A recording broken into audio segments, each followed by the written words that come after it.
Hope you enjoyed. Thanks for watching. This is Solomon Adams giving my latest review of Bleach chapter 670, The Perfect Crimson. Like, seeing this is definitely very, very, very good because we get to see a lot is happening. We get to see that Kenpachi, he's going all out with his Bankai, like a boss. Like, look out.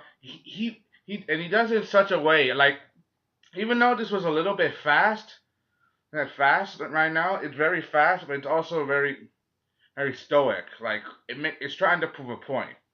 Like right now, like Kenpachi, now that he's unleashed his power, he doesn't seem to be holding back, but he doesn't seem to also recognize himself a little bit. Like I mean, the parts of him that were human looks like they're completely gone. It looks like he has horns on his head too. Like his skin turned red, covered in marks. And now he has looks like horns on his head, like a devil or a demon. No, and this is just a small aspect of his Bankai. I mean, even though he looks like he's using it, it looks like he's also merged with it, like consumed by it. I mean, power corrupts, so you gotta know how to handle and control this kind of training. I mean, you need like to remain in control. Otherwise, the power will come you. But remember, Kenpachi, his first thought is combat and fighting. So it's not a theory you can stretch too far. So it makes sense. Makes sense if you give it time. I mean, give it time in a certain way.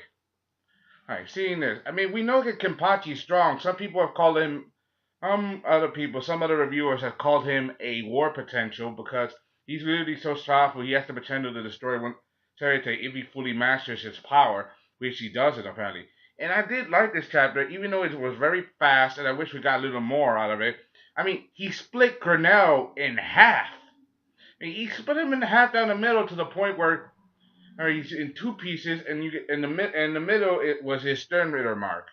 His his medallion.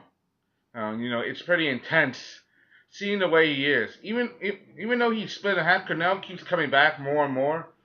Or because the problem, Grinnell's power is miracle. It's called a miracle. I mean, he could take damage and and heal himself and become stronger than ever. Um, so he's not the kind of opponent that you can just beat with natural force or with just brute force. So he's a tricky opponent that you should beat. I mean, it's obviously physical attacks are not going to work on him, even though they're trying their best. So how can you beat a person that can't be hurt by any weapon? So that's something you gotta consider in a big way. So what do you think? I mean, it makes sense given a lot of things. I mean, it's something that's given a lot of thought. I mean, you can't just hold back on this. So this is a major step.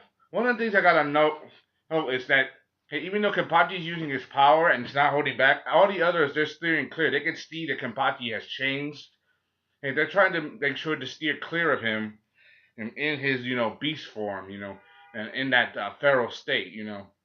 They all acknowledge that.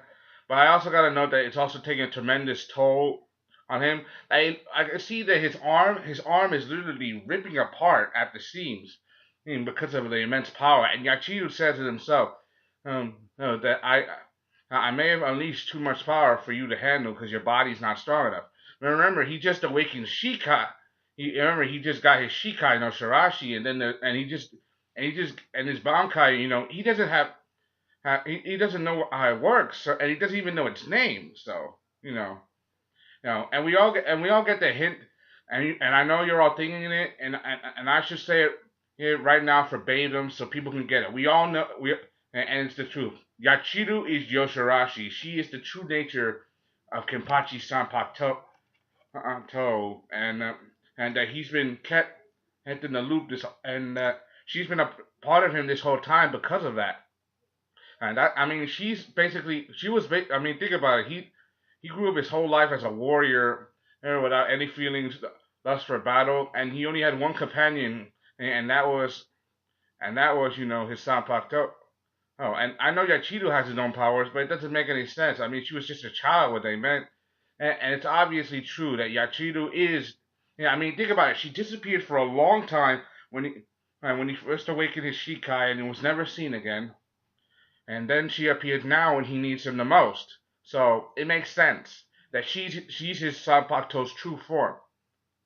So, oh, I also gotta note that now that seeing Cornell, how powerful he is, he's taking damage after damage after damage to come back stronger. You see the way he looks. No, he looks even more intense. Like his helmet had changed, and it completely covers his face. He's even grown wings. Things like he's trying to. Now, I know all these Stern Raiders see Juha Ba'ak, aka your watch, as a type of god, and him as and these guys as servants of God. You know. Oh, you know. So basically, they're trying to understand what's going on. To think of themselves as disciples of someone who's trying to bring about a whole new world. And we all know they're a bit crazy, but you understand now. I mean, your watch is son of the Soul King. He is practically a god. You know. It makes sense. This is a very grim time because not only that, we also get to see that Hitsugaya is losing his powers. I mean, if you guys know about the flower petals when his Bankai Daiguren Hyorimaru shows up, you see each flower petals represents like a time limit. Each of them fade away and they melt. Now, there's 12 flower petals that and if each of them melts one by one at a time, and then as time's up, and that's the limit of their power. Remember, even though Hitsugaya is kind of a prodigy, I mean he became a captain for them at such a young age. Even though he's old and he looks like a child, he became a captain very very young.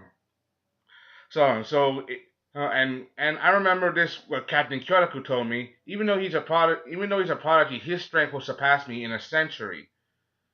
So he's still the stronger one. So given it many years, Toshiro could probably fully master his Bankai. You know.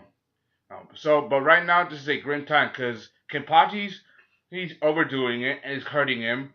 Hitsugaya is losing his powers, and Cornell is now stronger than ever. And the only one probably left to take him on is Byakuya. So how the hell they're gonna handle this? I have no idea. Anyway, that's all I gotta say. Hope you enjoyed. Thanks for watching. Subscribe. Thank you. This is Solomon Adams. Gave my latest review of Bleach, chapter 670. I know I left things on a grim note, but I believe in this chapter. I believe they could come out of it. But in One Piece, I have no idea. That's the magic. Anyway, thank you. Hope you enjoyed. Thank you. Comment, subscribe. Give me your opinion. I love you guys. Bye.